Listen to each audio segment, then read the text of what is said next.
하나님 말씀 보겠습니다. 마태복음 26장 36절부터 46절입니다. 오늘 새벽부터 이제 새벽 예배 때 반주하시는 기계가 오셨습니다. 항상 이렇게 외로움 속에 찬양을 했는데 그래도 조금 난 것 같습니다. 함께 여러분들 찬양할 수 있어서 감사하고요. 마태복음 26장 36절부터 46절까지 말씀 읽도록 하겠습니다.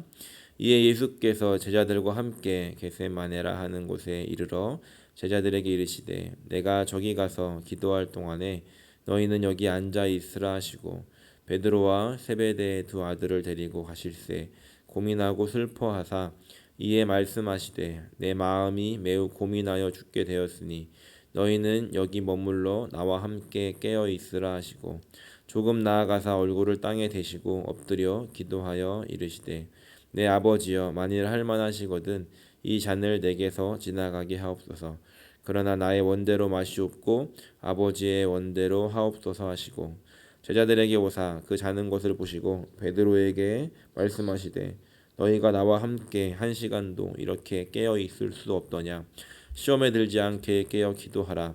마음에는 원이로되 육신이 약하도다 하시고 다시 두 번째 나아가사 기도하여 이르시되 내 아버지여 만일 내가 마시지 않고는 이 잔이 내게서 지나갈 수 없거든 아버지의 원대로 되기를 원하나이다 하시고 다시 오사 보신즉 그들이 자니 이는 그들의 눈이 피곤함일러라.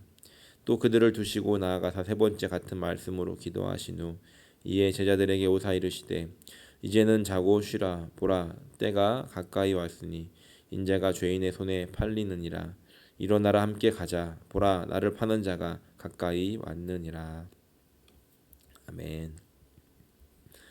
만약 여러분들에게 이제 단 몇 시간 동안 만에 자유가 주어지고 이후에는 이 모든 자유를 박탈당하고 뿐만 아니라 생명이 얼마나 연장될 수 있을지 모르는 그런 상황에 놓이게 된다라고 한다면 여러분들께서는 그 마지막으로 누릴 수 있는 그 몇 시간의 그 자유를 무엇을 하는데 사용하시겠습니까?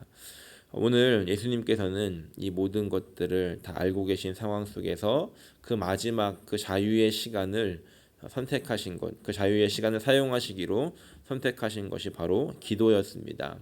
유월절 식사를 마치신 예수님은 제자들과 함께 겟세마네라고 하는 곳에 이르셨고 그중 베드로, 요한, 야고보를 데리고 더 안쪽으로 들어가셔서 기도하시기 위해 가십니다. 마지막 이 자유의 시간을 기도에 쓰시기로 하신 예수님께서 보여주신 그 기도의 모습. 하지만 우리가 그 예수님의 모습을 가만히 읽고 있으면 우리를 당황하게 만드는 모습이 있습니다. 이 신적인 강인함과 그동안 예수님께서 보여주셨던 이런 담대함과 용기와는 거리가 있어 보이는 나약한 인간의 모습이 이 예수님의 기도 속에 역력하다는 것입니다. 오늘 본문 말씀 37절과 38절을 보면 제자들에게 이렇게 말씀하십니다. 특별히 베드로와 세베대의 두 아들을 데리고 가실새 고민하고 슬퍼하사 이에 말씀하시되 내 마음이 매우 고민하여 죽게 되었으니 너희는 여기 머물러 나와 함께 깨어 있으라 라고 말씀하십니다. 예수님께서 고민하고 슬퍼하셨다는 것입니다. 쉽게 말하면 제자들에게 이렇게 말씀하시는 것이죠. 얘들아, 내가 죽을 만큼 힘들다. 나 이제 기도할 건데 좀 함께 기도해 주지 않겠니? 라고 이 제자들에게 예수님께서 말씀하고 계시다는 것입니다. 지금까지 예수님은 제자들에게나 그 어느 누구에게나 이렇게 나약한 모습을 보이신 적이 없으셨습니다. 겉으로는 힘드셨지만 예수님께서 제자들에게 좀 쿨한 모습을 보이실 수도 있지 않았을까라는 생각을 해 보았습니다. 예수님께서 마음속에는 이런 아픔과 또 이런 고민들이 있으셨지만 제자들에게 이것을 숨기시면서 너희는 여기서 기도하고 나는 저 안쪽에서 들어가서 기도할 거니까 절대로 오지 마. 내가 어떻게 기도하는지 듣지도 말고 그냥 너희는 여기서 잠깐 기도하고 있어. 나는 가서 기도하고 올게 라고 하시면서 그 약한 모습들, 그 연약한 모습들을 숨길 수 있지 않으셨을까. 하지만 예수님께서는 그렇게 하시지 않고 오히려 이 인간의 몸을 입고 오셨기 때문에 겪어야 하는 그 아픔과 그 고민과 그 슬픔을 숨기지 않고 이 제자들에게 오픈하셨다는 것입니다. 만약 예수님께서 이것들을 제자들에게 말씀하시지 않고 그 처절하게 기도하시는 모습을 숨기신 채 그렇게 십자가를 지고 가셨다라고 한다면, 그래서 우리가 이것에 대한 내용을 알지 못한 채 예수님께서 그냥 그렇게 십자가를 지셨더라라고 한다면, 마지막에 그 처절한 기도가 우리에게 남아있지 않는다라고 한다면 아마 우리들은, 그리고 제자들은 이렇게 생각했을 것입니다. 예수님께서 누구든지 나를 부인하고 자기 십자가를 지고 나를 따를 것이다 라고 말씀하셨을 때, 예수님이니까 하실 수 있는 거지 나는 못 갑니다 라고 하며 손서래를 칠 수 있었을 것이라는 겁니다. 복음으로 인해, 예수님으로 인해 우리가 크리스찬이라는 것으로 인해 핍박을 받게 되었을 때, 아니 예수님은 이렇게 쉽게 하셨는데 나는 왜 이렇게까지 해야 되는 거야? 나는 이렇게까지 할 필요가 있나? 라고 생각하지 않았겠습니까? 나에게 맡겨주신 그 십자가를 지고 견디고 갈 때 그 힘이 어디에서 나오는가? 나에게 맡겨주신 그 십자가를 감당할 수 있는 힘이 어디에서 나오는가를 가만히 생각해 보면, 물론 1차적으로는 성령께서 우리에게 힘과 용기를 주시기 때문에 그 일들을 하실 수 있게 하시기 때문이라고 말씀할 수 있지만, 우리의 마음속에 예수님께서 당하셨던 그 고통들, 그 아픔들을 기억하면서 예수님께서 나를 위해서 이 길을 가셨는데 나도 예수님을 위해서 이 길을 가겠습니다라고 하는 마음이 우리를 그 어려움 속에서, 그 고통 속에서 견디고 다시 나아갈 수 있게 하더라는 것입니다. 오히려 그 아픔들이 우리에게 찾아오게 되었을 때 예수님을 묵상하면서, 예수님께서 이렇게 아프셨구나, 예수님께서 이렇게 힘드셨겠구나, 예수님께서 이것들을 나를 위해 하셨겠구나 라고 하는 마음으로 감사하게 되는 일들이 일어나게 되더라는 것입니다. 바라기는 오늘 예수님께서 보여주신 이런 연약한 모습들로 인해 우리가 예수님을 어떻게 이러실 수 있어가 아니라 그 모습 때문에 우리도 이것들을 함께 감당할 수 있음을 기억하며 그것들을 묵상하게 될 때 감사하게 될 수 있는 저 여러분들이 되기를 소원합니다. 이제 예수님께서는 그 제자들로부터 조금 나아가셔서 얼굴을 땅에 대시고 엎드려 기도하시기 시작합니다. 보통 당시에 기도라 함은 하늘을 향해서 일어서서 하늘을 향해 손을 펴고 기도하는 것이 일반적인 모습이었다라고 합니다. 그런데 예수님께서 얼굴을 땅에 대시고 기도하시는 이 모습은 이 얼마나 간절함 속에, 그리고 절박함 속에 기도하고 계시는 것인지를 우리에게 보여주고 있다는 것입니다. 그리고 예수님께서 하셨던 그 기도의 내용은 이러합니다. 39절에 보니까, 내 아버지여, 만일 할만하시거든 이 잔을 내게서 지나가게 하옵소서. 그러나 나의 원대로 마시옵고 아버지의 원대로 하시옵소서라고 이렇게 기도하고 계십니다. 예수님께서 먼저 기도하셨던 내용은 할만하시거든 이 잔을 내게서 지나가게 해주십시오라고 기도했다는 겁니다. 하나님 아버지, 이 잔이 나에게서 넘어가게 해주시면 안 됩니까? 라고 기도하셨다는 겁니다. 예수님의 원함이 바로 이것이었습니다. 예수님께서 원하셨던 것은 이 잔을 그냥 넘어갈 수 있게 하시면 안 됩니까? 라고 하는 것이 예수님의 원함이었다는 겁니다. 물론 이 죽음 앞에서 예수님께서 가지고 계셨던 의미들을 우리가 더 생각해 볼 수 있지만 오늘은 그것으로 더 나가진 않고 여기까지만 생각해 보려고 하는데, 예수님께서 원하시는 것들이 있었고 그것들을 기도했다는 것이죠. 그렇다면 예수님께서 무엇을 위해 기도해야 되는지를 모르셨을까? 그렇지 않다는 것입니다. 예수님께서 아는 것이 있었지만 또 원하는 것이 있었다는 것이죠. 우리에게도 마찬가지인 것 같습니다. 우리가 아는 것과 우리가 원하는 것이 때로는 같지 않을 수 있다는 것입니다. 예수님께서는 지금 이 잔을 피할 수 없고 다른 방법이 없다는 것을 분명히 아셨지만, 안다고 해서 나의 원함이 정확하게 맞춰지지 않을 수 있다는 것입니다. 이런 예를 들 수가 있을 것입니다. 때로는 우리가 주위에 마음에 들지 않는 사람들이 있을 수 있죠. 나를 힘들게 하는 사람들이 있을 수도 있다는 것입니다. 그런데 우리가 알고 있는 것은 성경에 그 원수를 사랑하라고 하는 말씀인데, 이때 내가 아는 것과 내가 원하는 것, 내 마음이 가는 것은 부딪힐 수가 있다는 것입니다. 그렇다면 이때 어떻게 기도해야 될까? 여러 가지의 기도의 모습들이 있을 수 있지만 다윗이 했던 기도를 보면 그 원수들을 향해서 쓴 그런 시가 있습니다. 아주 살벌합니다. 우리가 그 시를 읽을 때 아무리 미워하는 사람이 있어도 주님 이렇게까지는 안 하셔도 될 것 같은데요 라고 하는 말이 절로 나올 만큼 그 원수를 향해 저주하는, 그 원수를 향해 그 마음을 쏟아내는 장면들을 우리가 시편에서 볼 수 있다는 것입니다.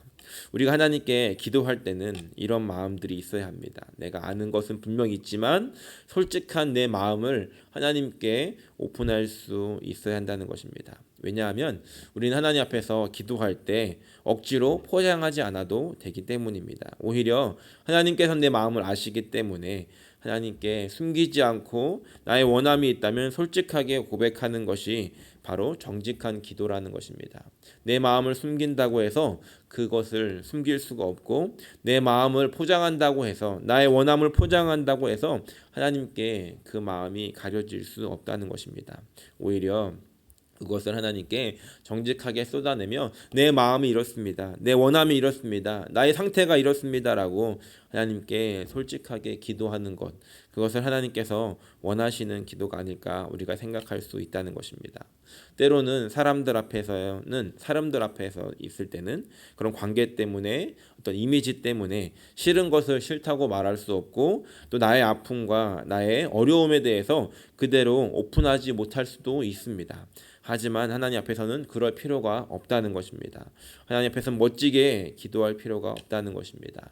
하지만 우리의 기도는 거기서 멈추면 안 된다는 것을 우리가 또한 알 수 있습니다. 솔직하게 오픈하면서 내 마음을 쏟아놓는 기도가 필요하지만 거기서 기도가 멈추는 것이 아니라 오늘 예수님께서 오늘 우리에게 보여주신 대로 기도할 필요가 있다는 것입니다. 예수님께서는 원하셨던 것은 이 잔이 내게서 지나가는 것이었지만 이렇게 기도하십니다. 그러나 나의 원대로 마시옵고 아버지의 원대로 하옵소서라고 이렇게 기도하십니다. 우리의 기도는 여기까지 가서 끝을 맺어야 한다는 것입니다. 예수님께서 하신 기도의 마지막은 나의 원대로가 아니라, 나의 원함은 있지만 그 나의 원대로가 아니라 아버지의 원함대로 하시옵소서라고 기도하셨다는 것입니다. 만약 예수님께서 예수님의 원하심대로만 기도하시고 그렇게 기도를 끝내셨다라고 한다면, 하나님 나의 원함은 이것입니다, 나의 기도를 들어주십시오 라고 그렇게 기도를 끝내셨다라고 한다면 하나님께서 그 기도를 들으시고 얼마나 곤란해 하셨겠습니까? 예수님께서 기도를 하셨으니 이것을 안 들어줄 수도 없고, 그렇다고 이 기도를 들어주면 십자가는 누가 지나, 이런 고민을 하시지 않았겠습니까? 우리가 기도할 때 나의 원함이 없어지는 것은 아니라 할지라도 우리가 그 기도의 마지막은 나의 원함이 아니라 하나님께서 원하시는 대로 이루어지기를 원하는 기도를 드릴 수 있는 저 여러분들이 되기를 소원합니다. 우리가 하나님의 뜻대로 되기를 원한다라고 기도하기 위해서 우리가 하기 위해서 필요한 우리의 마음의 자세가 있다라고 한다면 그것은 바로 하나님에 대한 신뢰라는 것을 알 수 있습니다. 하나님의 원대로 되는 것이 가장 좋은 것이다, 그것이 베스트다. 하나님은 선하신 분이시고 좋으신 분이시기 때문에 만약에 내가 원하는 일과 하나님께서 원하시는 일이 같다라고 한다면 그거는 최고의 베스트로 기도할 수 있는 것이겠지만, 만약 그것이 다를 경우 내가 이루어지는 것이 다 좋지 않을 수도 있고, 내가 원하는 대로 이루어지는 것이 하나님의 일들을 그르칠 수도 있고, 내가 원하는 대로 이루어지는 것이 하나님 보시기에 좋지 않을 수도 있다라는 것을 인정하면서 하나님께서 원하시는 대로 이루어지는 것, 그것이 훨씬 좋은 일이고 그것이 훨씬 우리의 인생을 값지게 만드는 일이다라고 하는 그런 마음가짐으로 우리가 기도해야 한다는 것입니다. 하나님은 실수한 적이 없으십니다. 우리가 그런 하나님을 우리가 알고 있다라고 한다면 우리는 그 하나님을 신뢰함으로 나의 원함은 잠시 내려놓고 하나님께 하나님의 원하시는 대로 이루어 주십시오 라고 기도할 수 있게 되더라는 것입니다. 바라기는 오늘 이 아침 하나님을 신뢰함으로 그렇게 기도할 수 있는 귀한 날이 되시기를 예수님의 이름으로 축원합니다. 예수님께서는 이렇게 기도하신 후에 제자들에게 오십니다. 제자들에게 왔더니 제자들은 자고 있었습니다. 전혀 분위기가 파악되지 않는 제자들이었습니다. 예수님께서 40절에 보니까 그 제자들이 자는 것을 보시고 베드로에게 이렇게 말씀하십니다. 너희가 나와 함께 1시간을 이렇게 깨어 있을 수 없더냐. 예수님께서 함께 나와 이렇게 깨어 있을 수 없더냐라고 하시며 안타까워하십니다. 그런데 예수님께서 그 베드로에게 이렇게 말씀하신 것은, 이것을 안타까워하시며 말씀하신 것은 단순히 나를 위해서 이렇게 기도해 주지 못하겠니라고 하는 예수님만을 위한 기도를 해달라는 것이 아니었음을 보게 됩니다. 41절에 보니까 시험에 들지 않게 깨어 기도하라. 마음에는 원이로되 육신이 약하도다 라고 이렇게 말씀하십니다. 어찌 보면 너가 지금 기도해야 되는 이유는 나 때문이 아니라 바로 너 자신을 위해서 기도해야 된다라고 말씀하시는 것을 우리가 보게 됩니다. 시험에 빠지지 않기 위해 기도하라고 하셨다는 것입니다. 예상할 수 있는 것은 예수님이 이제 십자가를 지시면, 예수님이 죽음을 맞이하게 되셨을 때 이 제자들에게는 충분히 시험이 찾아올 수 있다는 것을 우리가 생각해 볼 수 있다는 겁니다. 아니 어떻게 예수님께서 십자가에 죽으실 수 있지? 어떻게 이 저주를 받았다라고 하는 그 상징인 나무에 달려 죽으실 수가 있지? 라고 하면서 이 제자들의 마음속에 그분이 진짜였을까? 그분이 정말 하나님의 아들이셨을까? 내가 예전에 했던 주는 그리스도시요 살아계신 하나님의 아들입니다라고 했던 그 고백이 진짜 맞는 것일까라고 하는 이런 여러 가지의 시험들이 그들에게 찾아올 수 있었기 때문에 예수님께서는 베드로에게 시험에 들지 않도록 깨어 기도하라라고 말씀하셨다는 겁니다. 우리가 기도로 준비하지 않는다라고 한다면 그런 시험이 우리에게 찾아올 때 우리는 넘어질 수밖에 없는 그런 연약한 존재라는 것입니다.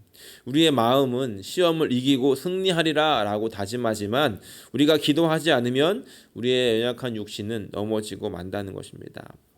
베드로는 이 사건이 있은 후에 얼마 후 예수님을 부인하게 됩니다. 예수님께서 재판을 받으실 때 그곳에 따라가지만 그곳에서 예수님을 끝까지 지켜드리고 함께하고 싶은 마음이 있었지만 그 베드로의 욕심은 연약해서 예수님을 부인하는 일들이 일어나게 됩니다. 물론 이때 기도하지 않고 자고 있었기 때문에 그렇게 됐다라고 단언할 수는 없지만 예수님을 부인했던 것은 베드로가 원하는 것은 아니었다는 것을 우리는 알고 있다는 것이죠. 오늘도 우리가 깨어 기도할 때 하나님, 우리의 이 육신의 연약함을 이기고 주님이 주시는 그 마음의 소원, 내 마음의 소원을 이루어 드릴 수 있는 그런 하루가 될 수 있게 해달라고, 하나님 그 육신의 연약함을 이기며 하나님의 그 소원함을 우리의 삶으로 이루어 드릴 수 있게 해달라고 기도하며 그렇게 살아갈 수 있는 복된 날이 되시기를 예수님의 이름으로 간절히 축원합니다. 마지막 45절과 46절을 보면 이렇게 기록합니다. 예수님께서 3번이나 같은 기도를 하신 후에 마지막 3번째 기도를 마치신 후에 제자들에게 오셔서 이제는 자고 쉬라. 보라, 때가 가까이 왔으니 인자가 죄인의 손에 팔리느니라. 일어나라, 함께 가자. 보라, 나를 파는 자가 가까이 왔느니라 라고 말씀하십니다. 예수님께서 3번이나 같은 기도를 하셨지만 하나님은 그것에 대해서 아무런 말씀도 하지 않으십니다. 그런데 놀라운 것이 있습니다. 그것은 무엇이냐면 예수님께서 마지막 46절에 보니까 일어나라, 함께 가자. 보라, 나를 파는 자가 가까이 왔느니라 라고 말씀하고 계시다는 것입니다.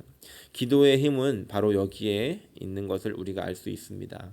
그 자는 거두어 가시지 않으셨지만 일어나 갈 수 있는 힘을 주셨다는 것입니다. 그것들을 감당할 수 있게 우리로 하여금 일어나게 하신다는 것입니다. 우리가 기도하게 될 때 때로는 우리가 원하는 대로 그 기도가 응답되지 않고 때로는 우리가 원하는 대로 하나님께서 말씀하시지 않는다라고 할지라도 그 기도를 통해서 하나님께서 우리에게 주시는 것은 그것들을 감당할 수 있는 힘을 주시고 일어나 갈 수 있게 하신다는 것입니다. 예수님께서는 그냥 앉아 계신 채로 유다에게 잡히시지 않았다는 것을 우리가 보게 됩니다. 오히려 지금 그 예수님을 향해서 오고 있는 이 유다와 예수님을 잡으러 오는 그런 사람들을 향해서 예수님께서 오히려 일어나셔서 그들을 향해 가고 계신 모습을 우리가 볼 수 있다는 것입니다. 그것들을 예수님께서 피하시지 않고 오히려 그들을 향해 가심으로 말미암아 이제 하나님의 때가 왔고 예수님께서 십자가를 지실 때가 왔으니 이것들을 감당할 수 있는 힘을 하나님께서 부어주시고 일어나 가셨다는 것을 우리가 이 말씀을 통해서 깨달을 수 있게 된다는 것입니다. 바라기는 오늘 우리에게 이런 기도가 있기를 소원합니다. 우리의 기도가 하나님의 원대로 이루어지기 원한다고 기도하고 또 우리가 그 기도를 마치고 난 후에는 그 하나님의 일들을 실제로 감당할 수 있는 힘이 부어지게 됨으로 말미암아 때로는 나의 원함은 아니지만 하나님의 원하심은 무엇인지 깨닫고 우리가 순종함으로 일어나 그 기도를 하나님의 원하심을 이루어 드릴 수 있는, 그래서 오늘 이 하루가 하나님이 원하시는 대로 나의 삶이 이끌어져 가고 그 삶 속에서 내가 원하는 것이 하나님의 원함과 맞춰지고 그 일들을 이루고 난 후에 하나님께서 영광을 받으시고 기뻐하실 수 있는 그런 오늘 하루의 삶이 될 수 있기를 예수님의 이름으로 간절히 축원합니다.